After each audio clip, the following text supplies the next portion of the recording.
Здравейте!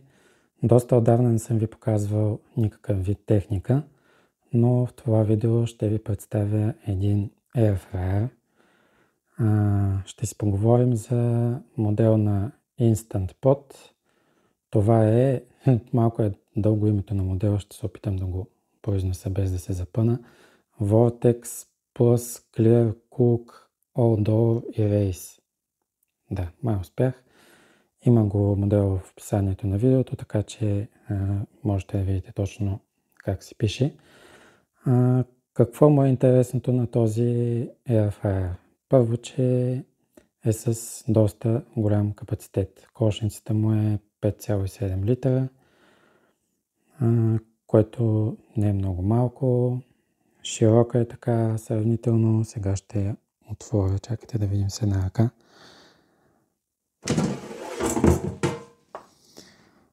Това представлява кошницата. Тази решетка се маха. Ето така. Не може да се измъкне и да се измие. Сега, ако не е идеално чиста, се извинявам, но може да се използва. Сега ще я затворим. Друго специфично за този Airfryer е, че има доста звукови сигнализации. При стартиране на програма, при достигане на зададената температура, когато остават около 4-5 минути до края на програмата, също имате сигнализация и на края на програмата пак се чува звукосигнал, което е доста удобно.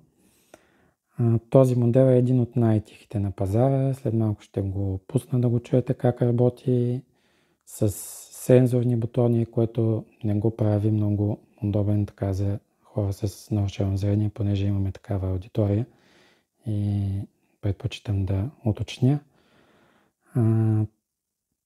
Уредът е доста мощен, бързичко се правят нещата в него и друго специфично е, че има два филтъра, които са сменяем консуматив.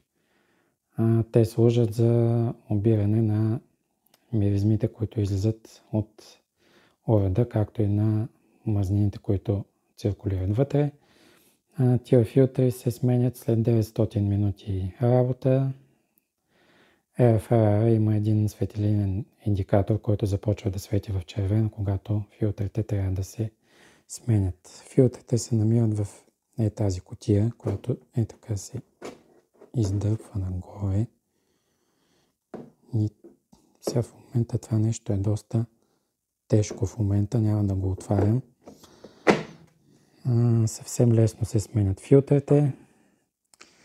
Друго специфично, Airfryer има около 6 програми някъде. Аз ползвам основната Airfryer, която си е класическото пържене с горещ въздух. Има програма Roast, ето да се изключи, като не го ползваме.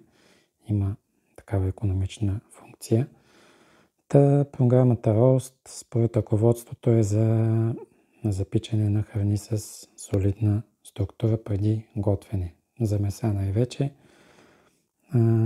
Има програма Bake, която служи за изпичане на сладкиши, кексове и разни подобни неща. Има също така програма Grill, която е за гриловане, примерно на зеленчуци. Има програма за дехидратиране и също такава за претопляне Reheat. Сега пак ще го включим.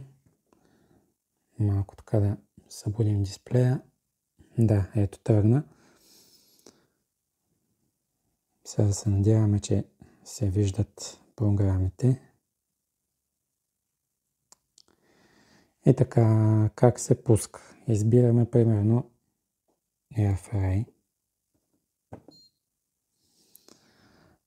След това натискаме бутона за задаване на време и температура. И на дисплея започват да мигат числа. Първото е за температура, тук е зададено 204 градуса, максимума е 205.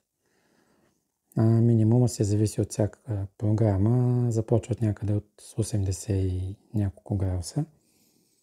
Натискаме пак този бутон, понеже стойността се запамети, за да може да зададем нова. Потвърждаваме с този въртящия се бутон, който може да се натиска и надолу. Сега в момента трябва да изберем някакво време за готвене, което ще го направим на 7 минути, доколкото аз мога да видя, или хайде да го направим на 2 минути. Тискаме още веднъж ОК и пускаме уреда от съответния бутон за пускане. Всичко е сензорно, както казах по-рано.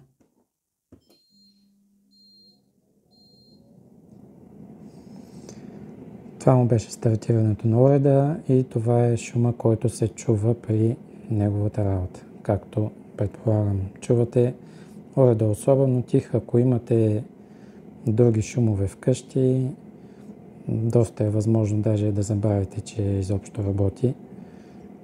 Тук при мен се чува, понеже е напълно тихо в момента.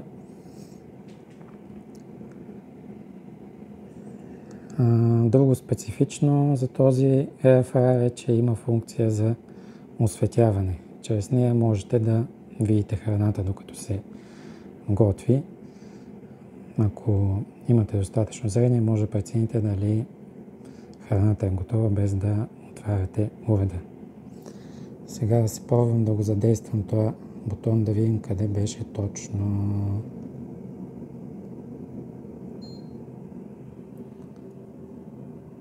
Да, изглежда, че стана. Сега да изключим осветлението. Да, успяхме да го изключим. Всичко е наред. Сега в момента уреда загрява. Опитва се да си достигне зададената температура от 204 градуса. И след като я достигне, ще се чуе звуков сигнал и де-факто тогава започва готвенето и отброяването на времето.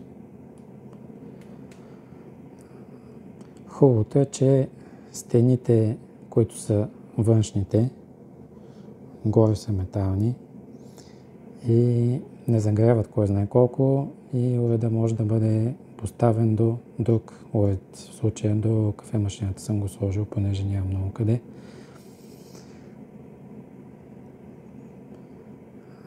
Да посочим хубавите и не толкова хубавите страни на този продукт.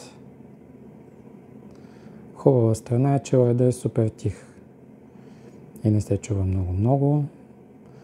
Друго предимство е, че има филтър за улавяне на миризмите, който в сравнение с други airfryer върши така известна работа, особено при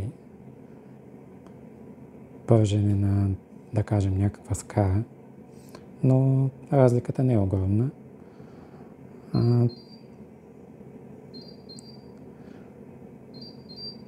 Ето, докато говоря, си достигна температурата и сега в момента уведомява, че готвенето започва.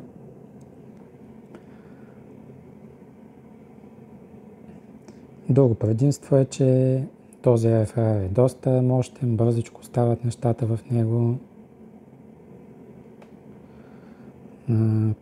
Кошницата му е с незалепващо покритие, с което обаче трябва да се внимава да не се почиства с някакви много агресивни препарати.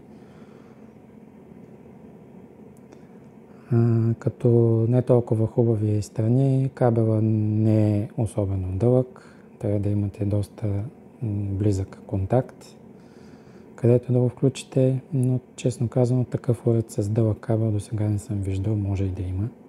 Най-вероятно това нещо се прави против заплитане.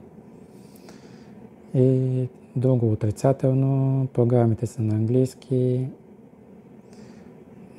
Честно казано, бързичко се научава това.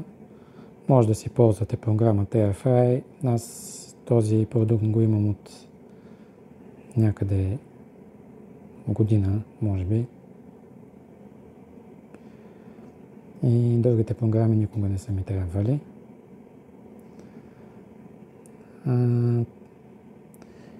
И другото, което е, че уредът е с сензорно управление и за човек с нарушено зрение, ако е нулево примерно, при мен има остатъчно зрение, затова мога да го управлявам, но ако е някой с нулево зрение, с някое приложение с изкуствен интелект, което анализира обстановката наоколо, може да се справи все пак човек, но малко по-трудно.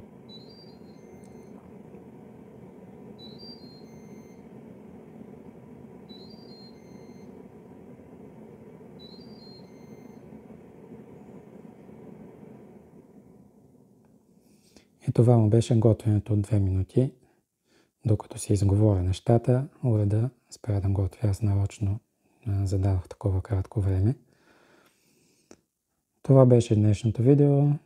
Ако искате още подобно съдържание, харесайте видеото, можете да ме последвате и от мен до скоро.